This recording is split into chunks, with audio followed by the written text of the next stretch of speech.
Red cross ఎన్నికల్లో Chandrasekhar Reddy panel అస్సలు గెలవలేదని, Manohar Reddy panel గెలిస్తే ఆయన్ని వెన్నుపోటు పొడిచి రెడ్ క్రాస్ చైర్మన్ అయ్యాడని తీవ్రంగా ఆరోపించారు.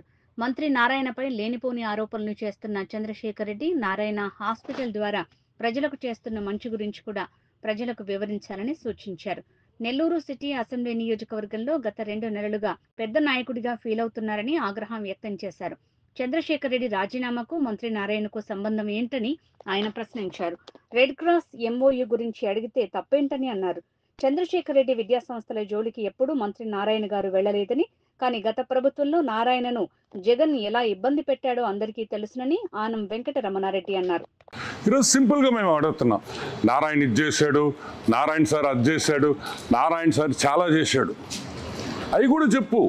నారాయణ సార్ ఏం మంచి చేశాడు నెల్లూరుకి, నారాయణ ఏం అభివృద్ధి చేశాడు, నారాయణ హాస్పిటల్స్లో ఎంతమంది పేదవాళ్ళకి ఈరోజు సేవలు చేస్తున్నారు, బస్సులు పెట్టి సేవలు చేస్తున్నాడు అనే విషయం కూడా చెప్పు. ఈరోజు నువ్వు Nellore town constituency, Nellore bit 1 కాన్స్టిట్యువెన్సీని నువ్వు గత 2 నెలలుగా నేను వచ్చి నెల్లూరు ఎరగదీయాలి, నేను పెద్ద నాయకుడిలాగా నువ్వు ఫీల్ అయిపోతున్నావు. చెయ్యి. నువ్వు రాజీనామా చేసిన దానికి నారాయణ గారికి సంబంధం ఏంది? తప్పే ఉంది. ఎంఓయూ అడిగితే మీ అబ్బసొత్తు అడిగావా? నీ స్కూల్ ఎంఓయూ అడిగావా? రెడ్ క్రాస్ ఎంఓయూ అడిగావు, తప్పేంటి? It is bloody cancer related. ఈ కామన్ సెన్స్ లేకుండా నువ్వు మాట్లాడుతున్నావు. నీ మీద ఈరోజు నేను చెప్తున్నాను చంద్రశేఖర్ రెడ్డి, నీ మీద మేము స్పాట్ పెట్టాలనుకుంటే, నీ మీద మేము గన్ను పెట్టాలనుకుంటే, నిన్ను బెదిరించాలనుకుంటే నువ్వు ఒక్క స్కూల్ కూడా నడపలేవు. ఏ రోజైనా నీ స్కూల్స్ దగ్గరికి వచ్చాడు నారాయణ? నీకు అడ్డంకులు పెట్టాడా? ఇంకా మీరు పెట్టారు, మీ ప్రభుత్వం పెట్టింది. మీ జగన్మోహన్ రెడ్డి నారాయణ సార్ని అరెస్ట్ చేయాలని చూశాడు, స్కూల్స్ ఇబ్బంది పెట్టాడు, ఎన్ని విధాలుగా ఇబ్బంది పెట్టాడో మాకందరికీ తెలియదు అనుకుంటున్నారా మీరు? ఈరోజు మేము అడుగుతున్నాం, నువ్వేం పెద్ద పుడింగివి కాదు, నీకు స్పాటు మళ్ళీ దీనికి ఒక స్కెచ్ అంత సీన్ లేదురా అబ్బాయా నీకా? ఏంద్రే నీ మీద కూడా మేము స్కెచ్ చేయాలంటే మేము ఇంకా మాకు ఉండే పొరుగు కూడా పోద్ది. ఇలాంటి బచ్చాగాళ్ళని మేము ఏమి స్పాట్ పెట్టబల్లా, నెల్లూరు ప్రజలే మీకు స్పాట్ పెడతారని కూడా నేను ఈరోజు హెచ్చరిస్తున్నా.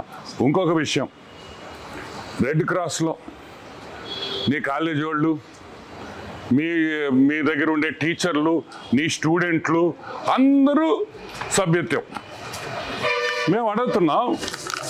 దాని మీద హైకోర్టుకు వెళ్ళున్నారు. నువ్వు చేసిన అవకతవకలు అన్నీ తీస్తాం, ప్రతి ఒక్కటి తీస్తాం.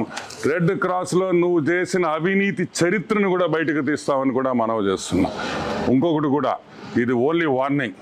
నువ్వు చదువు చెప్పే అయ్యోరువి, మా నారాయణ సార్ చదువు చెప్పే అయ్యోరు, నువ్వు కూడా చదువు చెప్పే అయ్యోరు. కాబట్టి ఈరోజు చాలా డీసెంట్గా మర్యాదగా మాట్లాడుతున్నా.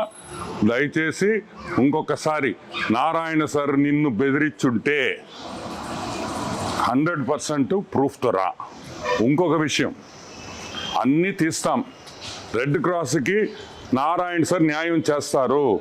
రాజకీయాలకి అతీతంగా రెడ్ క్రాస్ పనిచేస్తుందని కూడా నేను మీ అందరికీ మనవి చేస్తున్నాను. ఈరోజు ఈ దరిద్రం పోయింది కాబట్టి రెడ్ క్రాస్కి మంచి రోజులు వచ్చినాయి. నెల్లూరు రెడ్ క్రాస్ ఇంకా కూడా డెవలప్ చేస్తాం. అవసరమైతే ఇంకా కూడా ఇప్పుడు ఆల్మోస్ట్ 1.5-2 సంవత్సరాల నుంచి అసలు నిధులే లేవు, డొనేషన్లు లేవు, దాతలు లేరు. తిరిగి దాతలను తీసుకొని వస్తామని మనం చూస్తున్నాం.